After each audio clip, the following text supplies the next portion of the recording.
Pour décrire par rapport à la personne, il y a Dadi Dikamba. Pendant que Dadi Dikamba, là, c'est un souvenir dans non, Dadi, Omoni, Batoubaebi, Dadi n'est pas problématique. Dadi n'était pas problématique. Dadi Azaki trop comique. Dadi et Sikanyo so Dadi Azali à Takanda et Zaplaso. Vous remarquez, quand on a tellement qu'il faut voir que l'eau est sabatu na boni mais donc Dadi Azalaki Moutou Yabato. Et à pas César, on a perdu. Ici, Moutou donc ce tour le bac a été un tel. Dadi Azalaki unique na genre nae. Vous savez, unique na genre nae. Oyo na évité les lots qui te causent na genre ya Moutou lokola Dadi. Malgré que tu vas copier à bango Dadi, mais jusqu'à présent, ils ont montré Bima à la identité à Dadi. Dadi c'est un grand. Autant ça l'appelle ce qu'on a ba mécène, ba producteur, na ba fan na bino ba tala Dadi c'est fait ça bango, fait ça message clé pour la journée lelo. Na kolobaka kake na ba fan na biso, pour continuer à soutenir biso, ne ko soutenir biso. C'est difficile à voir que pour nous déjà bazolo baba on va pouvoir passer un ba aide dossier ngaka aide problème ezate qu'est-ce qui peut causer la table sous ezanango mais ça insuffisant parce que nanda ko pe beaucoup la matam taboza tam so bona matungulu bona pondu mais mafuta pe zate donc to cause na makambo nyonso to na ba caisse to na makambo nyonso mais ba association pezali mais au mona kana suka nango basunga bango donc mutu akoka zate.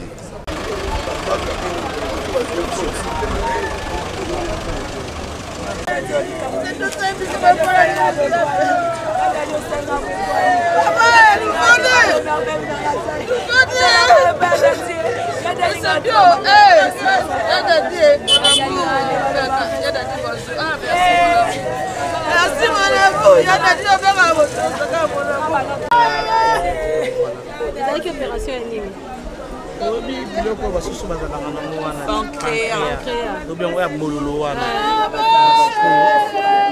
omoni biloko wana malade wana comment dirais-je eza malade non batraitaka yango vraiment basala yango opération wana esengaka mindele bazwa yango sino batraita yango dans le calme parce que ngai cousine na ngai bili lokolo mobile ne abelaka malade batraitaka ebimisaka mbongo ebele na Soudan.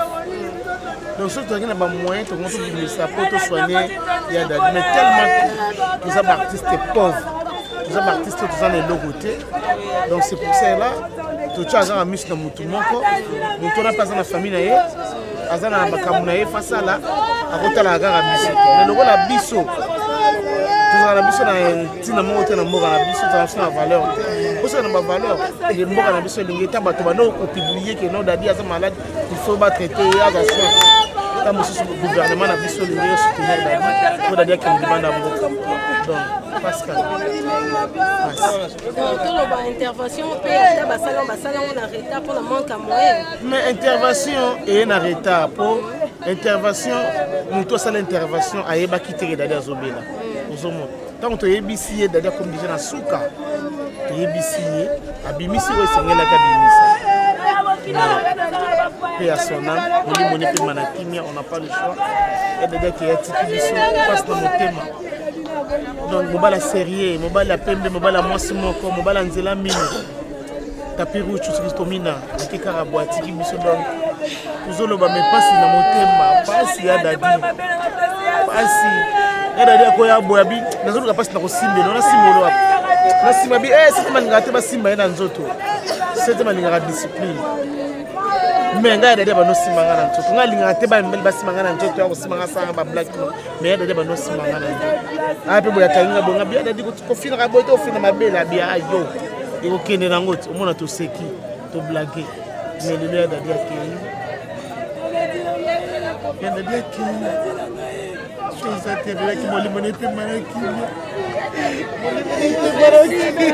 Tshisekedi faloba akolobela contre basena Kabila eza Tshisekedi bana ye kana ne moko pululu et c'est combien de mois même pas un mois allez après pululu nan dadi eza sunan le suivant ekoya bokoyeba Tshisekedi faloba ye eza Kabila boma bato belé ba comédien be ba kufa sera ba musicien ba kufa belé na pas Kabila allez ya ils sont ba comédien ya na ba comédien to boy Tshisekedi loba loko yo loba le peuple d'abord papa na loba kango boyebisa.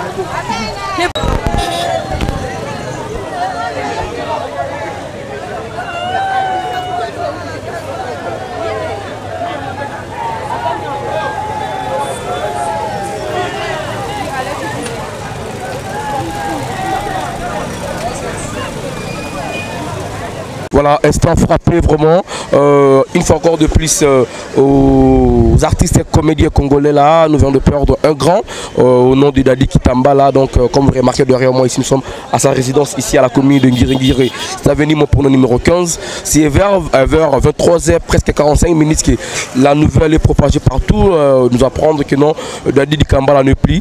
Comme vous le savez, il a souffert pendant un bon moment, d'ailleurs même pendant ces périodes de festivité, il était toujours à l'hôpital. Ben certes, alors c'était hier mardi à 23h qu'on nous a appris que Dadi Kitamba a ne plie. On devait que pleurer vraiment, on devait que pleurer, la raison pour laquelle vous remarquez toute la grande équipe de la presse congolaise est ici. Les comédiens sont tellement là, ils sont venus visiter la famille, comment partager avec la famille, comment motiver la famille en attendant le programme des obsèques. C'est là, d'ailleurs je tiens à vous signaler que les comédiens congolais sont vraiment ensemble parce qu'ils n'ont pas laissé la famille de Dadi Kitamba là comme ça. Ça fait mal au début de l'année comme ça. Nous sommes au mois de février, de peur de ces grands Dadi Kitamba là. En tout cas ça fait tellement mal, Pour Chico Pouloulou, ça fait 50 jours depuis qu'on l'a enterré. Mais alors certes, on ne s'attendait pas à cela, mais si ça nous est arrivé, Dieu a donné, et puis il a repris l'âme de Dadi Kitamba là. On ne fait que pleurer. Merci, nous continuons à faire notre boulot. Nous allons maintenant nous rendre quelque part pour interviewer les comédiens. Merci. Parce que des fois, il n'y a pas de mots qui expriment réellement ce qu'il fait pour nous. Waouh!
Là, donc, comme vous remarquez, tout ça à la résidence, il a fait Dadi Kitamba là, donc c'est depuis vers 23h.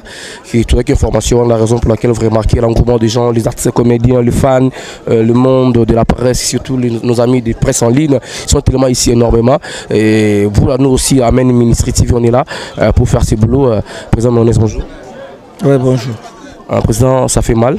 Comment on a sous notre début année comme ça, perdre un grand qu'on a Dadi Kitamba là, où on s'entendait peut-être. Pour moi, je me rappelle à une dernière conversation sur laquelle avait Mbalo Soumbreb, c'est un notaire, Dadi Kitamba là, il va bien, donc il va se rétablir. Ben, entre grandes surprises, à 23h, on nous a appris l'information qu'il n'est plus. Ça fait comment on a début année comme ça. On a fait d'abord la clôture avec Pouloulou, il a début année comme ça, Dadi Kitamba là, Donc vous, les artistes et comédiens, on peut dire ça quoi? Ouais, ça fait mal, ça fait mal. On ne croyait même pas qu'il y ait des envies de dire au coup fatigué à cet instant. Vraiment, c'est beaucoup de regrets. La famille artistique, la famille biologique, vraiment, peut perdre un grand vieux vraiment très sympa, très gentil. Il était plaît avec tout le monde. Vraiment, moi je manque de mots. Je n'ai même pas de larmes aux yeux pour pleurer encore. Donc, ça me fait du mal. La mort est tellement trop dire, la mort est tellement méchante, on peut dire ça comme ça, mais certes Dieu a donné, il a repris. Mais apparemment ça devient inhabituel au sein des structures des comédiens congolais, chaque année de perdre l'un de vous. S'il faut déplacer un mot par rapport à ces problèmes-là, vous allez dire quoi? Ça ne fait pas du bien de perdre à chaque fois des artistes comédiens comme nous les sommes ici. Vraiment, moi je manque toujours de mots. À chaque fois les artistes meurent. Il faut prier Dieu, parce que dans tout ça, nous n'avons pas le choix. La mort, c'est pour tout le monde. Mais un temps pour la mort, quoi. Tout le monde a Nzambe et ça a vraiment plaisir. Voilà, comme le remarqué, il manque de mots, même pas de larmes aux yeux comme vient de le même, parce que cette mort de Dikamba là, franchement, ça choquait presque tout le monde, comme le remarqué, ils sont là tellement nombreux. Certes, nous allons continuer notre interview par rapport à ces problèmes qui a frappé les artistes et comédiens congolais. Non, on peut que dire, bon, on va Dieu a donné, hein, il a repris aussi, on peut que dire ça. Siska Maps, merci à toi, continue. Je dis rien que la vérité. J'ai des choses à parler, donc c'est mal le micro. J'ai des choses à parler qui est fort. Comprenez mon émotion. Comprenez mon émotion, s'il vous plaît. Naobanda, oui, à haute voix. Naobanda nakaya Gloria. Gloria, au Kimi, au Ketirki, au Bomari, moi, nanko. Moi, nous avons l'acsabiso, on a za moi, na ote. Moi, na 2 kg 500 za moi, na mobimba. Yami bale Gloria, ko wanga na te. Nakanga na malika wapi na yolo epa ya nganga omema malika kuna po ozo ba chance à malika vrai ou faux nakanga binote c'était vers 20h na kapela direction ya Kamina okosi ke ba yibi o chaînette bakati o chaînette nani na longola malika yo zo bare te osaro dégager nga na tuni osu bien Gloire yo ko sa nini awawa olobi on notre artiste est mort. Il y a des qui tambala. Molimo na oepe mana kimia yaya. Molimo na dadi epe mana kimia. Nous ne t'oublierons jamais. Babi artiste a koufa kama ba œuvre na etika laka. Il y a des okufite oza toujours na biso. Et là on a aussi tout d'abord on a moi na Dati notre fille soit forte. Na ebi pasi. Na ebi ko koufela. Biso to koufela papa to ipaso esara. Nzambe to sambela Jehova désarmé, Nzambe ya ba orphelin, ya ba orpheline, ya ba veuve aotika ote aozalaka toujours na yo. Oza mwana na biso kotika la kozalaka mwana biso to kotika ote.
dit, on poursuit toujours, nous sommes ici à la résidence de Dali Dikambala, le fait qu'il nous a laissé l'avenir, mon plan numéro 15 à la commune de Ngiri. Vous constatez l'arrivée des artistes comédiens, comment est-ce qu'ils arrivent. Il y a Ansel Zolo qui vient d'arriver aussi, il y a Bellevue qui vient d'arriver, il y a Bobo qui vient d'arriver. En tout cas, ça fait tellement très mal, nous pleurons. On peut que dire merci à Dieu, Dieu a donné la reprise. Nous sommes des êtres humains, on ne peut pas contredire ce que Dieu a donné. Donc la raison pour laquelle, par ses forces, nous descendons toujours par là, faire notre boulot. Sur tout ça, vraiment, on peut le faire parce que c'est ça notre boulot. Voilà, nous pleurons avec ceux qui pleurent, comme la Bible dit, pleurer avec ceux qui pleurent, manger avec ceux qui mangent. Aujourd'hui, là, c'est ce qui est arrivé, voilà, à Dali Dikamba, la Nepli, donc on peut que Dieu merci. Voilà, il y a aussi Christian Shoga qui vient d'arriver. Il vient d'arriver avec Christian Shoga vient d'arriver avec Bobo. Voilà, nous allons faire un peu de interview pour ne faire qu'un petit mot par rapport à ces problèmes qui a frappé Christian Shoga. Bonjour. Bonjour. Ça fait au moins l'année passée, tu as Kishiko Pololo. Et début année encore, tu perds encore un grand baoba à la période d'Adi Dikambala. Tu venais d'arriver dans le Kono Bobo. Quand tu as reçu les nouvelles, quelle était d'abord votre émotion d'abord? Bon, on a joué en soir, on a joué en pourquoi. Venant à mon abengay Chiko Lubanda, on a joué en pourquoi, mais son habitude qui n'a la ligne à cause de la lalité.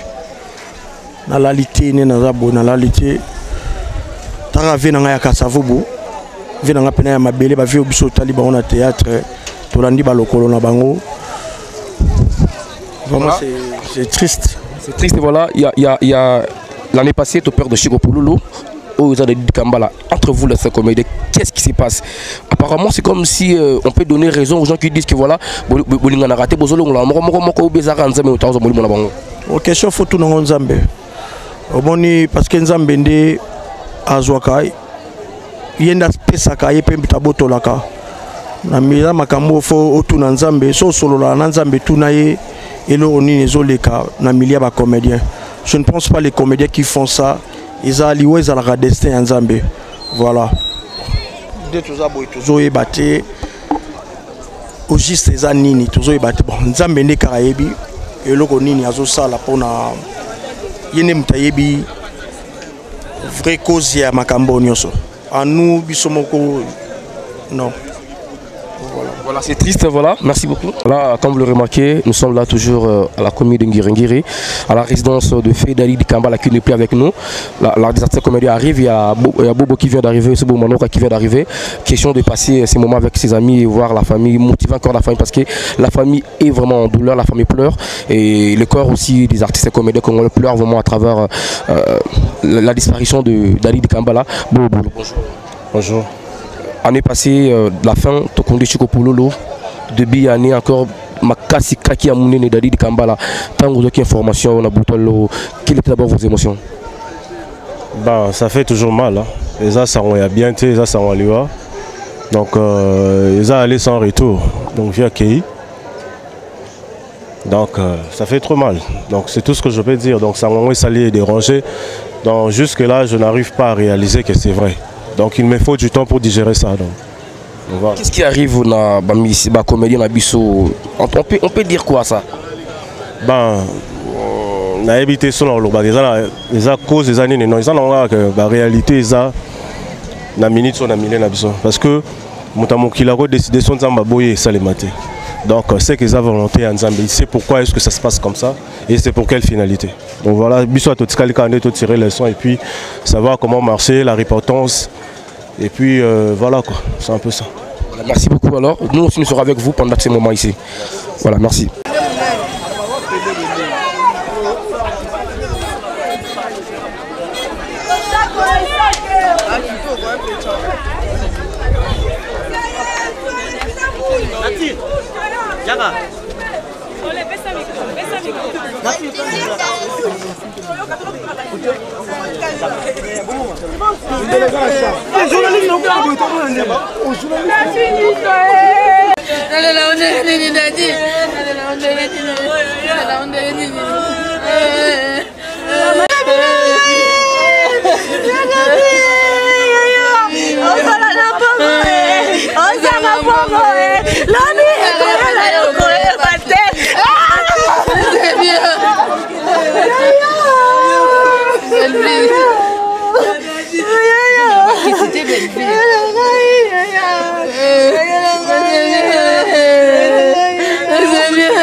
kati na mai ala lipongi kati ya masikwa opepezo fula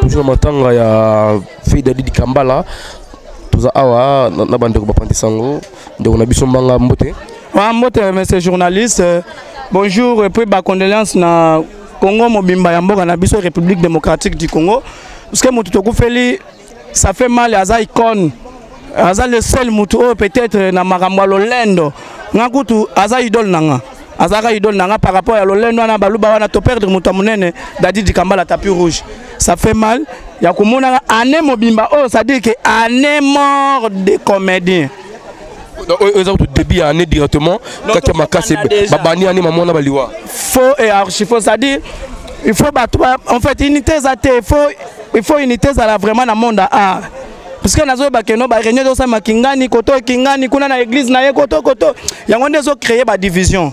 Qu'est-ce qui manque? Est-ce que bazanga qui possibilité au même hôpital ou comment? Bon là je sais pas, moi je fais plus jamais partie dans le monde théâtral. Moi je n'ai qu'un journaliste mon panzisango.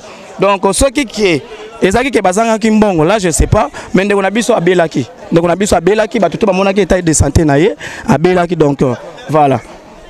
Merci mbanga petit conseil peut-être ba comédie batikali sur ba bango nini. Ba comédie batikali vraiment bolingo fezala. Elle a mutu moko ta ko linga bino à part bino mo sans que bo milingi. Ça dit que bino moko bolo na vraiment bolingo ezala bino na bino ole bolinga batu mususu lelo na yebiki ba congolais même ba africain ba yebiki ba congolais bango na bango balinga na kati. Au mona pena ivoirien ba yebiki congolais balinga na kati. Au mona pena ivoirien ayebi pena que non congolais pena surtout qui ça balinga na kati. Faux et archi faux. Il faut biso na biso to lingana yo ça vraiment bien. Ce qui ndeko na biso aza na passe. To sungaye. Ce qui ndeko na biso aza boy. To sungaye puisque yango ndezo sala ke non. Lobi po mboke ke liboso. Boy mboke zo zonga sima. Ba comédien minene bazo okufa to monaki pululu akufaki. To monaki bandeko belé bakufaki. Ça fait mal et ça propreté. Il faut to changer ba comportement surtout ba comédien na biso. To changer ba comportement to tika ba kaya. O azaya. O yo ezapona. O eza mutu ya. Wanande ezobo ma art na biso to continuer toujours ko consommer ba théâtre na biso lelo peut-être ba théâtre belenga na yo to yebike ba ebele ba longwa na théâtre ba comme ba chroniqueur na ba chroniqueur baza tellement belé ba bomi boulot na bango ba kena boulot na biso siko pa na biso pezo si makakati siko bato ba lendi pena na boulot na bango nde bazokeni ba o biso tozotika na bango nde ba comme ba journaliste to kena bango api donc pour na ngezaka juste que non ndeko na biso akufi kimezala ti ba pesa ba programme to yeba neni ya kolelande ko na biso mais ça fait mal puisque ba ivoirien ba camerounais ba nani ba yebi bien que ba congolais bango na bango balingana kati ba yebi yango très bien bon ngana ko senga juste bato batikali bolingo ezala entre biso surtout mingi pe na bato théâtre ba journaliste chroniqueuse journaliste chroniqueur batika bilo misato baza bilo misato ezo déranger bango entre biso mamwenisa miwelisa na sutukela ça dit que baza la komiwelisa trop bazo welela nini baza na misutukela mawelisa na mimonisa batika biloko ne kozala bien so batika ngo vraiment ba journaliste même ba comédie kozala vraiment bien merci beaucoup